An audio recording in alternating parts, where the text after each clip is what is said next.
abrimos el aula mística para sumergirnos en las profundidades del arte, gracias a la conferencia del profesor Javier Sedano, que se titula La antropología del arte hacia la estética originaria. Bueno, casi nada, Javier, ¿no? Este título. Muchas gracias. Y es un honor para nosotros tenerte aquí en el aula mística y que nos puedas exponer toda esta antropología del arte tan profunda que tú estás investigando y que hoy nos vas a ofrecer. Javier Sedano es doctor en psicología por la Universidad de Salamanca, es psicoterapeuta, psicoanalista y profesor. Es el fundador del Instituto Psicoanalítico de Salamanca, fue discípulo predilecto de Luis Cencillo. Por cierto, que se está celebrando este año el centenario del nacimiento de Luis Cencillo y se están celebrando una serie de homenajes para celebrar este centenario, homenajes como conferencias, mesas redondas, etcétera, con distintas instituciones, como es el caso del Instituto Psicoanalítico de Salamanca y la Universidad de Salamanca, que también va a participar en este homenaje de Luis Cencillo. El doctor Javier Sedano es también investigador sobre variados temas, como es el caso de la salud psicoanalítica, psicológica, la lexicoterapia poética, la interpretación de la cultura o la antropología del arte, entre otros temas. Es miembro numerario de la Cofradía Internacional de Investigadores de Toledo. Pero aparte de su cualificada trayectoria profesional y académica, en sus ratos libres el doctor Sedano practica varias ramas artísticas, como es el caso de la pintura, y he podido constatar, y lo veréis ahora vosotros cuando pongamos varias diapositivas sobre sus cuadros, cómo al fondo de sus cuadros siempre hay un misterio. Y también practica la música, al ser miembro del coro de Santi Espíritus, descubriendo la armonía que inspira lo sagrado. Y también escribe poesía de alma y de misterio. El alma de la rosa es el título de uno de sus poemarios, que también tienen un misterio al fondo.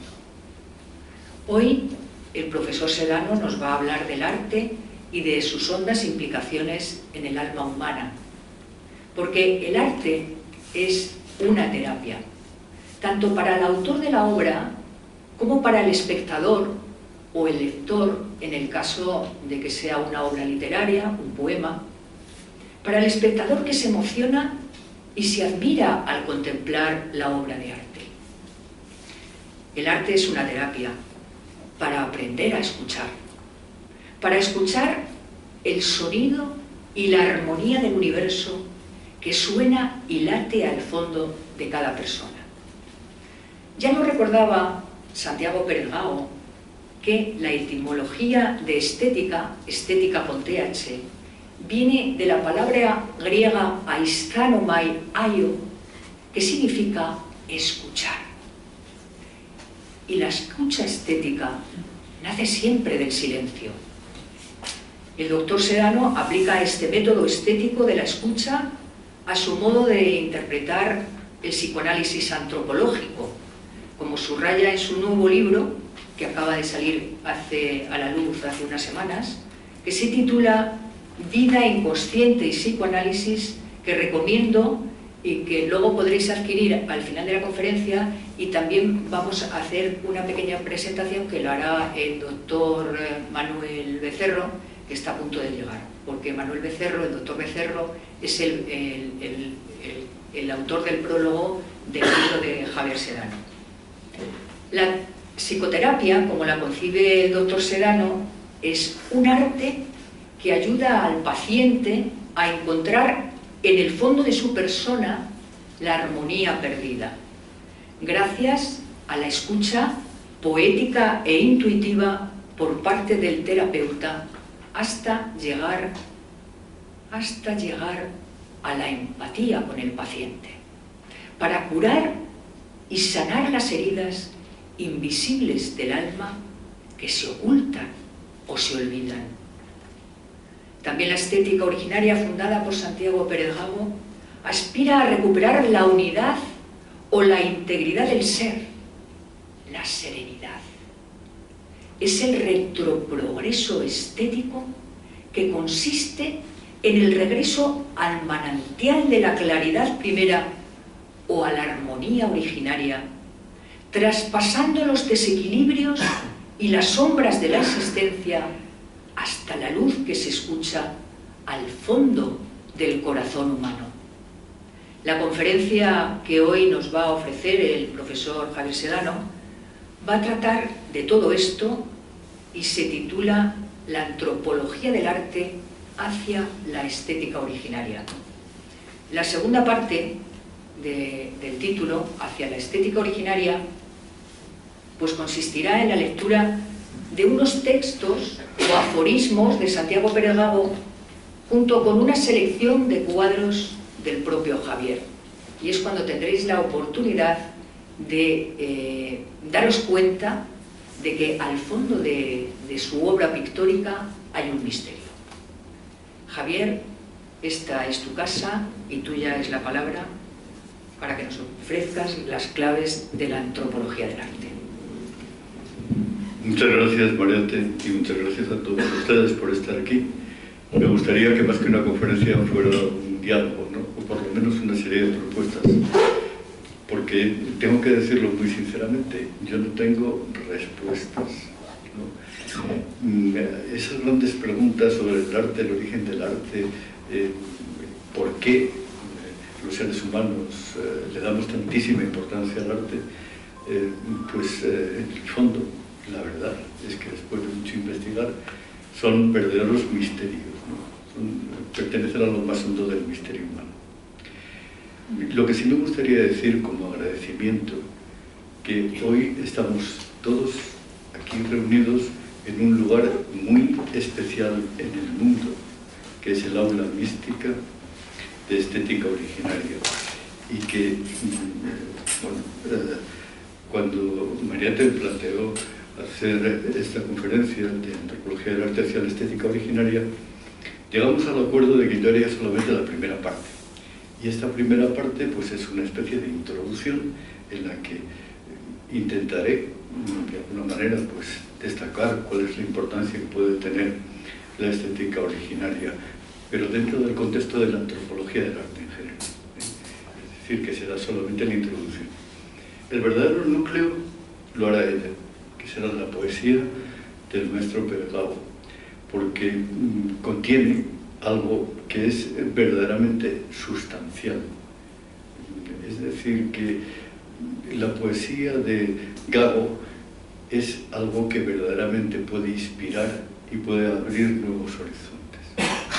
Y luego ya finalmente, pues, el doctor Becerro dedicará pues como unos 5 minutos, ¿no?, a hablar de mi libro. Así que si os parece, empezamos y en primer lugar propongo una serie de ideas para comentar y las vamos a ir viendo. No se interrumpa en ningún momento, sino que cualquier intervención por vuestra parte es siempre bienvenida. Podemos hablar precisamente de los orígenes de la praxis artística, es decir, cómo empezó en la práctica el arte. Componentes del objeto artístico, la psicodinámica, la idea y el deseo, el arte para comprender el mundo como una de las finalidades y parámetros psíquicos del arte. Es mucho más de lo que cabe en los pocos minutos de los que vamos a hablar, pero decidí no cortarlo para que después podáis tener el texto completo, y lo que haremos será sencillamente iniciar estos temas y llegaremos hasta donde podamos, y no os preocupéis porque el resto también está escrito en forma de texto, así que creo que nos puede servir. Como introducción, lo que sí puedo deciros es que hay un libro fundamental en antropología que es Arte, Saber y Tiempo de Cencillo, que resume en 1622 páginas una antropología del arte que puede dar las claves de las paradojas de la historia, pues el arte no es un accidente ornamental, Es decir, no es algo que sirva como decoración exclusivamente, sino que es la expresión intensiva e incontroladamente sincera de lo humano y concreto de cada momento y de su historia. Esta conferencia entonces es una invitación a la lectura de esta obra y se limita solamente a los primeros compases. Vamos a hablar un poco de los orígenes de la praxis artística, adelantando que no hay una explicación única y certera de la historia del arte, sino que hay solamente una serie de intentos, como puede ser, por ejemplo, el amor al arte, es decir, que solamente ya por el placer estético pues se podría iniciar. Otro de los inicios puede ser la caza totémica, se pinta aquello que se desea y que es absolutamente imprescindible para vivir, ¿no? La marcación del espacio, el hecho de pintar las cuevas pues no es solamente algo que pueda ser decorativo, evidentemente, sino que es una marcación del espacio, porque lo verdaderamente importante no son las pinturas sino el espacio. Imaginemos, por ejemplo, la Catedral de Salamanca y que nos quedamos solamente con las pinturas. No, lo importante es la catedral, lo importante son esos espacios de los primitivos, ¿no? Otra posibilidad de inicio de la historia del arte es a través del chamanismo, porque con el consumo de drogas pues se inicia toda una serie de plasticidades mentales que dan origen a ir más allá de la representación de la realidad. También sirve como identidad territorial, como es una acumulación milenaria. En las cuevas primitivas pues hay superposiciones de diferentes etapas de pintura que pueden llegar hasta 20.000 años. La tradición cristiana, por ejemplo, es otra de las explicaciones de la historia del arte, no porque no solamente de los orígenes, sino que, por ejemplo, si vemos la historia de Europa, sería imposible entender la historia de Europa sin el arte cristiano, ¿no? Entonces esto es una realidad. Pues bien, ninguna de estas teorías explica el origen del arte. En cuanto al origen de la escultura, vemos, por ejemplo, aquí unas figurillas que verdaderamente sorprenden, porque se pensaba que las primeras cerámicas que se encontraban, las más antiguas, corresponderían es igual, a unos cuencos, ¿no? O servirían como vasijas, objetos que tengan una cierta utilidad, ¿no? Y en cambio no, las primeras esculturas de arcilla son entre 29.000 y 25.000 años. Son estas Venus de Dolny, en la República Checa. Así que parece que estas pequeñas figurillas de arcilla que representan mujeres eran más importantes en el origen de la génesis de los utensilios. Bueno, vamos a entrar un poco ya en el tema, preguntándonos qué es lo estético. Y para esto sería conveniente que habláramos de lo estético, pues como fenómeno humano, con la inmediatez con la que hablan los hombres del campo de sus cosechas o de sus tierras, o con la misma familiaridad con que las mujeres se refieren a las cosas de la casa. Y para ello hemos de poder apreciar paso a paso y pieza a pieza cómo se han construido el fenómeno estético previamente a la deconstrucción que se ha producido últimamente, pues sobre todo a finales del siglo pasado y en estos primeros años del siglo.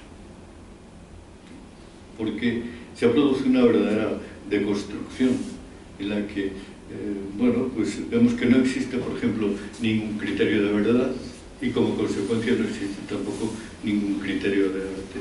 Hay algunos tipos de arte que son verdaderamente sorprendentes, ¿no? Como el arte basura. Consiste en volcar un basurero y representarlo como una forma artística o algo así. Entonces, ante este tipo de cosas que son verdaderamente sorprendentes, lo único que podemos hacer es reaccionar, ¿no?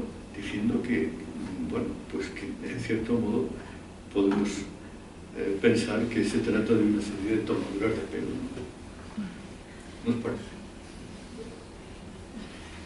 Entonces, vamos a una serie de principios axiomáticos sobre la creación artística y a partir de ahí tratar de reflexionar de forma general, diferenciando la historia del arte, por una parte, con todos los desarrollos y los objetos artísticos y toda la clasificación tradicional de las artes, de la antropología del arte. Y la antropología es aquello que se refiere de manera más general y más concreta a los principios de la creación artística de todos los seres humanos en todas las épocas, en todas las culturas y en todas las civilizaciones.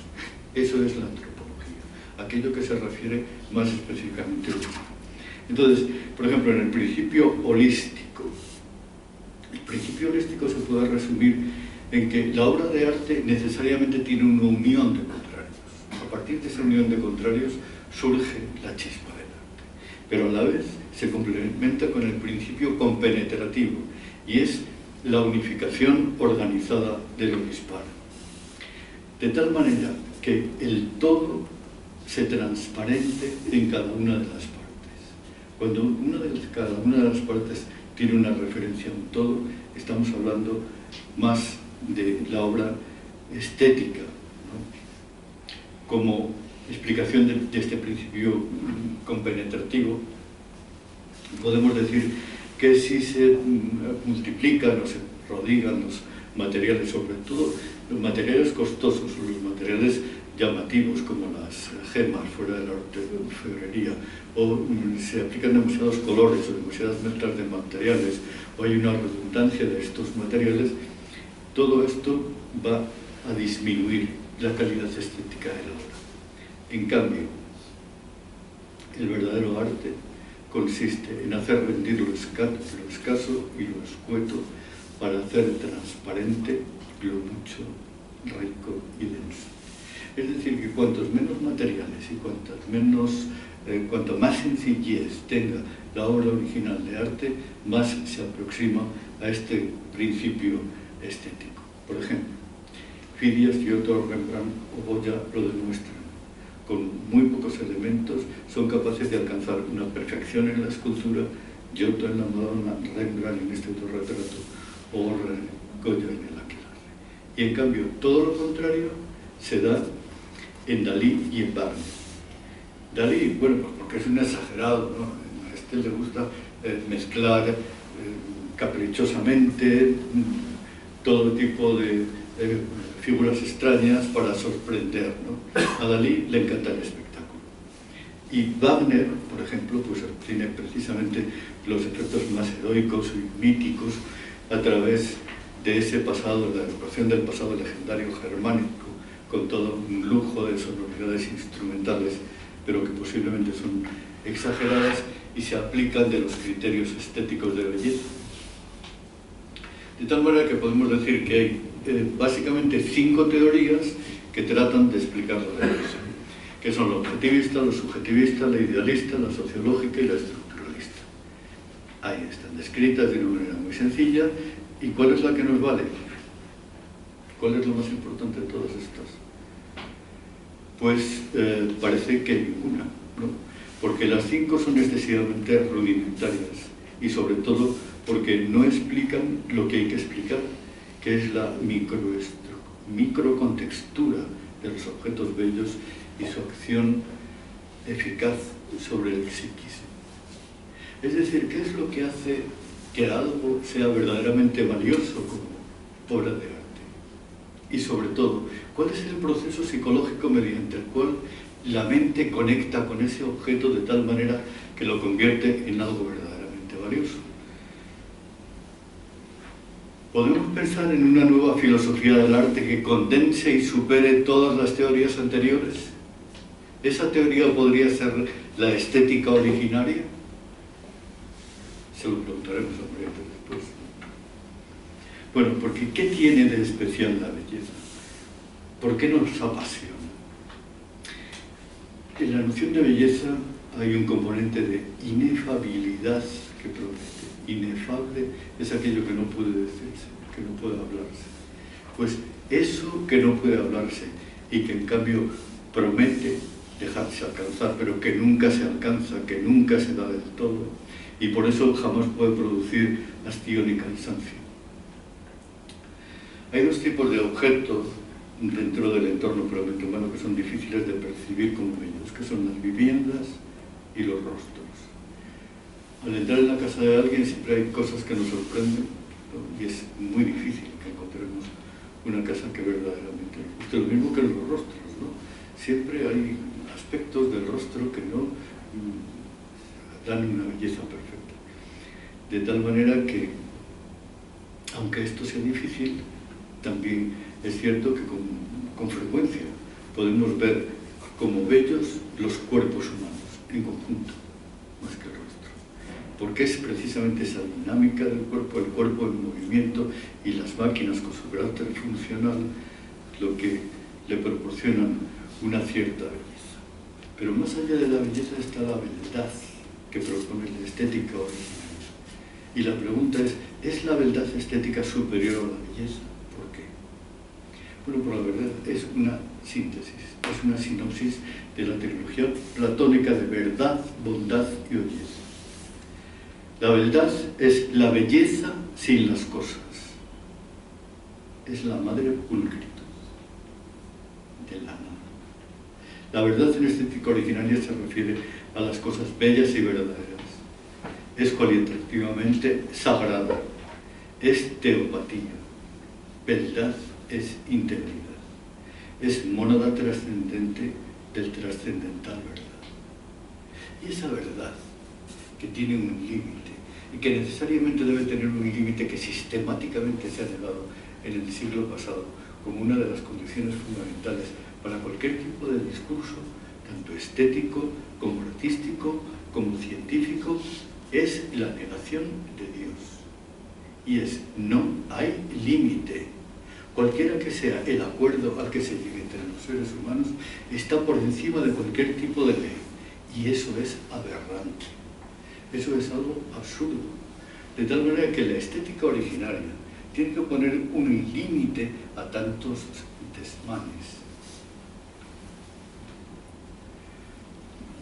Bueno, no sé si a veces me apasiono hablando un poco, ¿no? Y entonces a lo mejor no es muy científico lo que digo, pero bueno, cardos para la ciencia. Es sencillo. Si algo no es científico, cardos para la ciencia. Que se vayan los científicos en estos momentos a tomar unas cañas y nos dejen a nosotros continuar con un discurso diferente, porque no todo tiene por qué ser científico. De todas formas, una forma de acercarnos a la ciencia es tratar de comprender, tratar de dividir, tratar de clasificar, por ejemplo, los componentes estéticos y ver que depende de cuál sea el punto de vista hacia la percepción. Y en este sentido hay dos grandes corrientes sobre la percepción estética, que son el subjetivismo, volcarnos en la importancia de lo psicológico del sujeto, el objetivismo, volcarnos exclusivamente en la obra de arte. En el primer caso, la vivencia de lo bello se debe a una determinada constitución anatómica y fisiológica de nuestro cerebro, pero bueno, el único resultado de todo esto es la sensibilidad. Muy bien. La sensibilidad es lo que nos hace poder acercarnos a otro. Pero entonces, ¿por qué unos objetos producen efectos estéticos con mayor o menor intensidad, mientras que otros nos dejan verdaderamente indiferentes? El objetivismo tampoco lo explica. ¿Por qué unos sujetos perciben el efecto bello con diferente intensidad y significado y en cambio otros no perciben nada? ¿Por qué hay cánones de belleza que cambian con las sociedades? ¿Por qué no todo el mundo tiene el mismo concepto o el mismo canon de belleza? Bueno, tenemos que hablar entonces de la integración de los diferentes componentes estéticos. Y aquí ya tenemos que hablar de una serie de cosas en las que normalmente no se repara a la hora de estudiar la estética y el arte. Y es que tenemos que referirnos por una parte a los componentes materiales, de acuerdo, a los formales, también a los estructurales, mucho menos. Aquí ya, cuando empezamos a hablar de estructuras, la gente se dispersa. Pero ¿qué pasa con las disposiciones subjetivas, con los componentes sociológicos, con las vigencias, ¿no? Con las corrientes de opinión? ¿Cómo estamos influidos por los medios de comunicación, por el consumismo, por toda una serie de factores que hacen que sea deseable cualquier cosa? Por ejemplo, los TikToks, ¿no? O todo este tipo de movimientos que están verdaderamente dinamizando la sociedad. Bueno, Pues además de los componentes subjetivos, objetales, materiales, es necesario examinar todo tipo de relaciones complexivas asociadas a los sistemas de referencia, y esto solamente se puede hacer manejando los mecanismos inconscientes, que son los que utiliza la publicidad y los medios de comunicación de masas. Si no, corremos el riesgo verdaderamente de que intenten comprar nuestras voluntades, ¿no? Y que nos hagan acumular con ruedas de molino. Todos estos son aspectos en los que muy pocos estetas han pensado hasta ahora. Vamos ya directamente a la obra estética, para decir que bueno, se trata de una materia sensible, desde luego artística o natural, que va acompañada de otros elementos analógicos y crea, aunque no lo transmita, un mensaje que puede ser subjetivo o general en el espectador. Y el sujeto que recibe la obra precisa tres factores, que son la percepción sensorial, la vivencia y la vigencia social. Cuando todo esto se une, pues entonces existe la posibilidad de percibir en todo su esplendor, en toda su belleza, como en este caso la Mona Lisa, por ejemplo. La belleza tiene dos componentes o dos ingredientes principales, que son el logro y la expresión. El logro de la armonía, desarmonía estructural y de los contrastes cromáticos y sonoros, y la expresión, que es algo universal, pero que es algo poético, que es algo único y que es algo verdaderamente singular, que solamente es comprensible gracias a la inspiración y a la habilidad del artista, como por ejemplo pues, la poesía que después le da variante. Hay tres momentos o extractos de la vivencia estética. El primero sería la organización objetal expresiva, el segundo, las claves del estilo, que veremos que consiste en una serie de repeticiones que han tenido un cierto éxito, y por último, la calidad del mensaje. Y hay tres factores objetivos de la producción estética: por una parte, los paradigmas, la combinatoria objetal y la semiótica inconsciente y fantaseadora. ¿Por qué es tan importante adentrarnos o desmenuzar estos aspectos profundos de la obra de arte? Bueno, pues porque ahí es donde encontramos las verdaderas claves, ¿no? Por ejemplo, el concepto de contextualización de los paradigmas objetivos. Si nosotros vamos caminando por la selva y encontramos una imagen como esta, que tenéis a la izquierda, abajo, pues si no sabemos qué es, alguien puede pensar, yo creo que creo en la teoría estética del arte, ¿no? Entonces, el arte por el arte significa que estos señores se lo han pasado muy bien y se han divertido pintando aquí. Pues, puede haber quien piense que, bueno, que es un tótem, ¿no? Que es una figura divinizada, es un pájaro sagrado. Puede ser que alguien piense que es precisamente la marcación de un territorio, depende del contexto. Puede ser que alguien sepa que se trata de un cementerio y que entonces el que pise esa tierra sagrada de sus muertos está condenado a morir. Y como veis, hay muchas claves que constituyen los paradigmas introyectados y dependen, por supuesto, de la contextualización del objeto de arte. Pero también es importantísima la combinatoria objetal. Por ejemplo, las vueltas que dan las bailarinas en el ballet ruso, ¿no? Hay todo un conjunto de estructuras, de formas, de ritmos, de secuencias, de volúmenes, de sonidos y de colores, que es lo que verdaderamente produce esa combinatoria objetal. El arte en sí no se trata de algo en concreto, el objeto no es solamente algo cósmico o rígido, sino que está también en la dinámica. Y por último, la semiótica inconsciente y fantaseadora. Es decir, si nosotros sabemos la historia de Juana de Arco, al ver una mujer con la espada de este óleo, estamos rápidamente encadenando una serie de leyendas y de fantasías. Bueno, de tal manera que la resultante específicamente estética comprende 4 efectos combinados, que son el expresivo, el clarificador, el gratificante y el erótico. Algo es estético cuando combina todos estos ingredientes. Ahí es donde están las claves de la estética tradicional. Y ahí es donde está el límite entre la estética tradicional y la estética originaria que pretende superar la estética tradicional. Porque claro, lo contrario sería perdernos en esta posmodernidad tardía para la cual no hay salida. ¿Dónde está la salida? De momento no hay salida. Pues bien, la resultante estética consiste entonces en suscitar,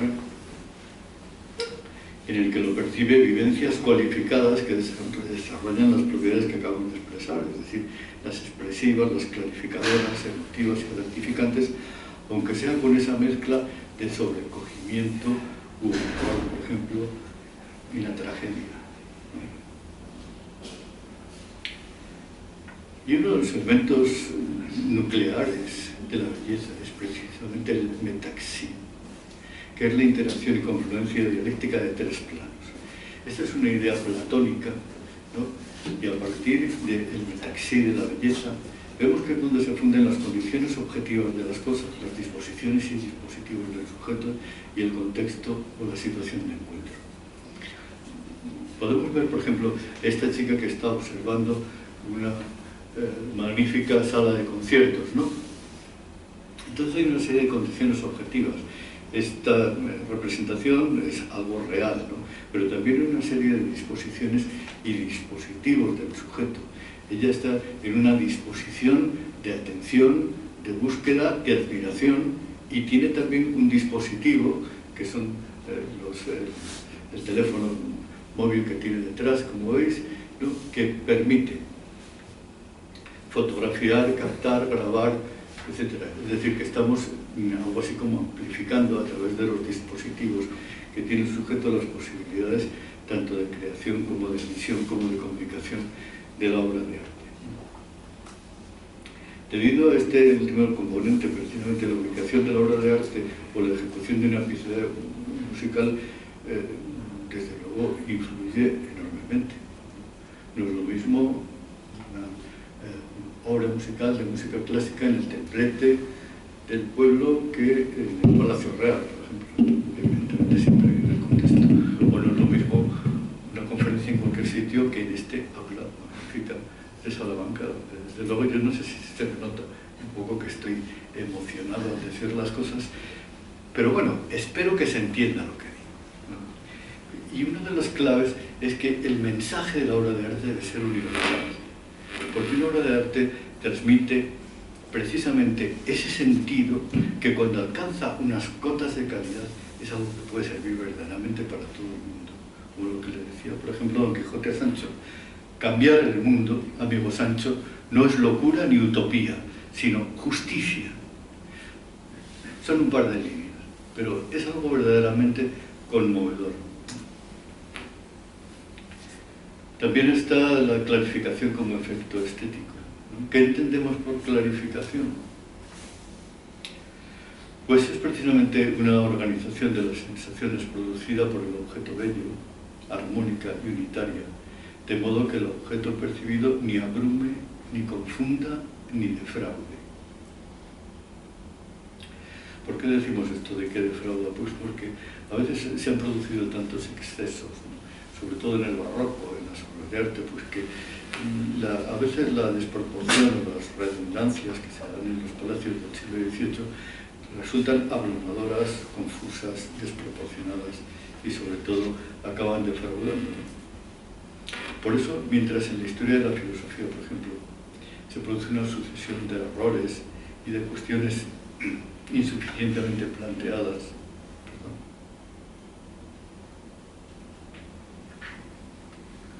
podemos llegar a la conclusión de que casi todos los sistemas filosóficos son manifiestamente mejorables. En cambio, en el arte no. Cuando algo es una verdadera obra de arte, el arte no se equivoca nunca.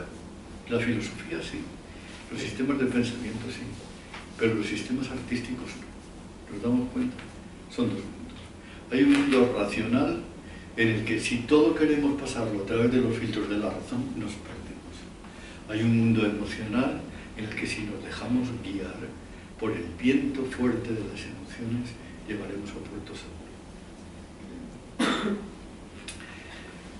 Porque en todo esto está implicado evidentemente el placer estético, y resulta de la interacción, de una combinación de catarsis unida a una clarificación intelectual activa que se suscita, concretada en la receptividad sensitiva, lúcida y la vivencia existencial de hallarse en el punto de vista adecuado para la captación del sentido universal de cada objeto y de cada conjunto en que los objetos y las relaciones se funden armónicamente en plenitud.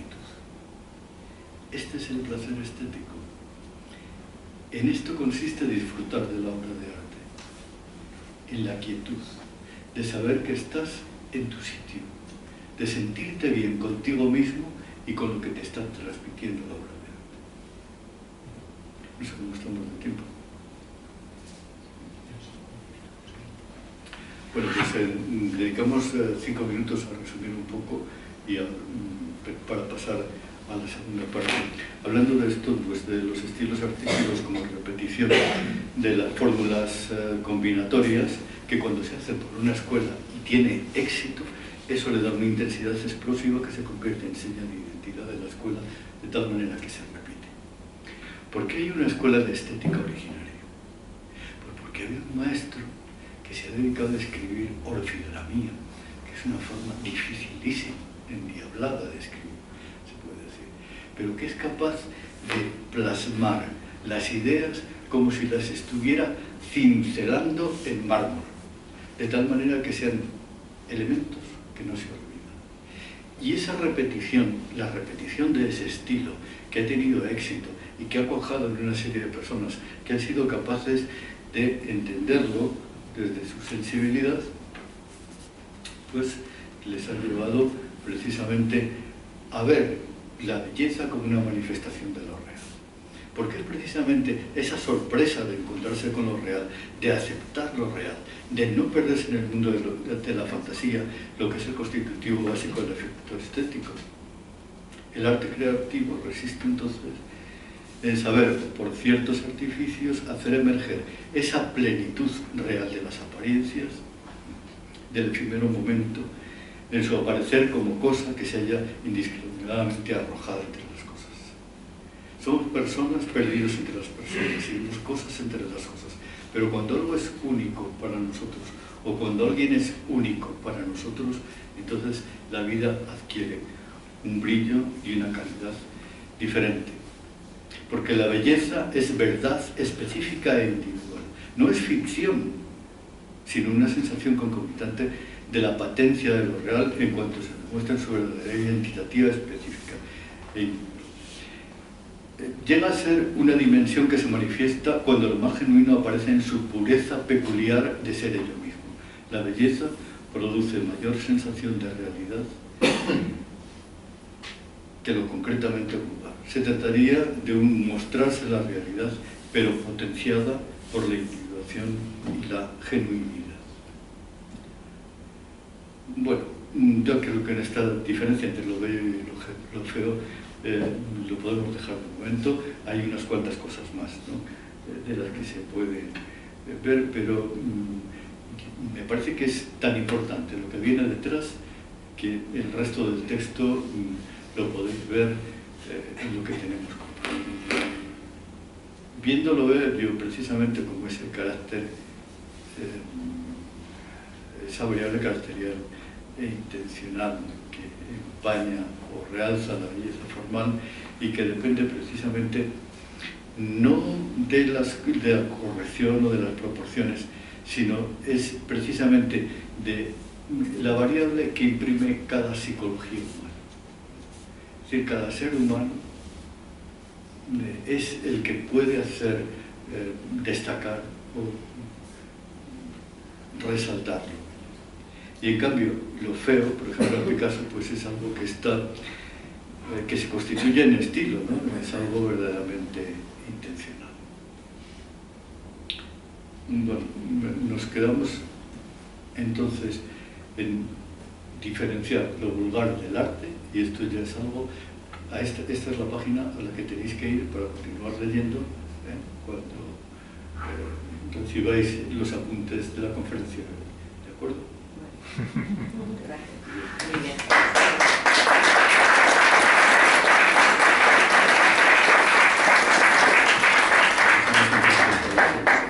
Sí, sí.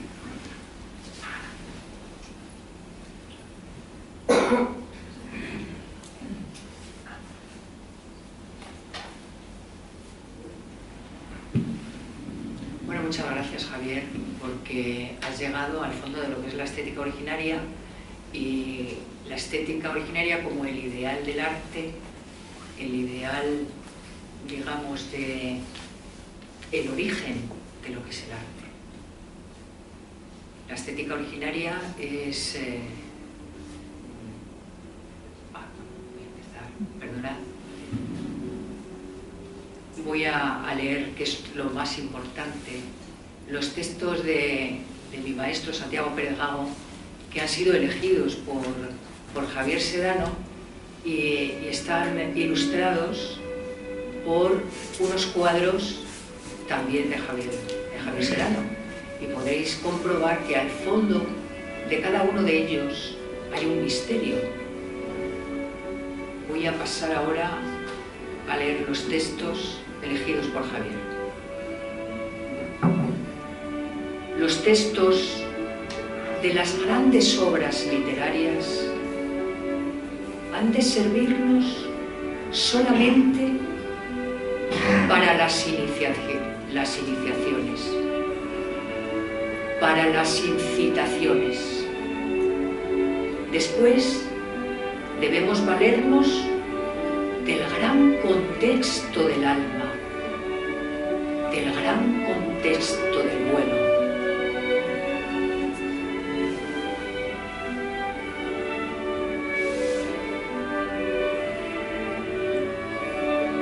Dar nombre a nuestro interior es dar nuestro orden a todo un nuevo universo. Con esta nominación cuajamos su propiedad, revelamos su pulsión y conquistamos en paz, palabra por palabra, nuestra propia libertad.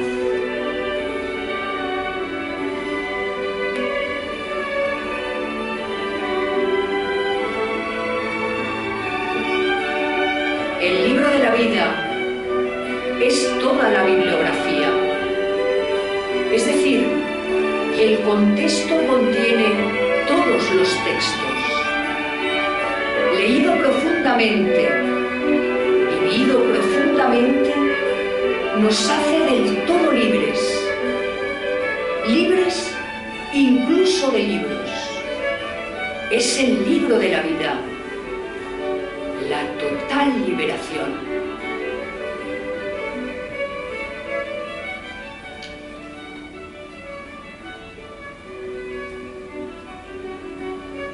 La lectura del silencio es ya confluvialización, navegación sin ribera, vida mística en comienzo. Es la suprema fruición.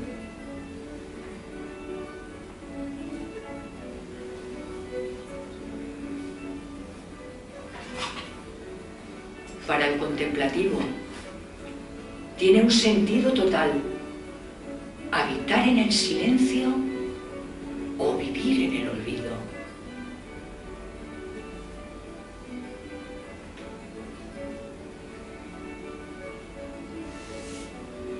El arte de la palabra u oratoria no aprovecha el silencio para hablar, sino que se vale de la palabra para grabar el silencio.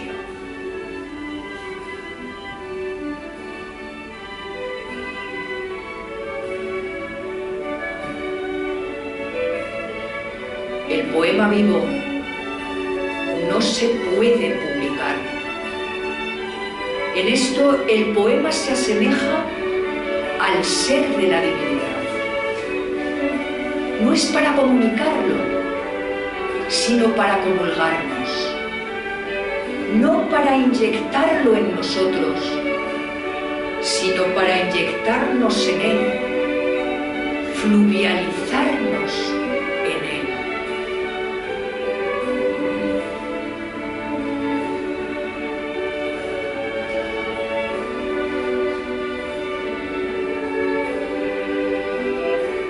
Un atributo inherente a la voluntad de Dios es el que pueda llamar a cada uno por su nombre. No tan solo las estrellas, como nos dice la Biblia, sino también a los hombres.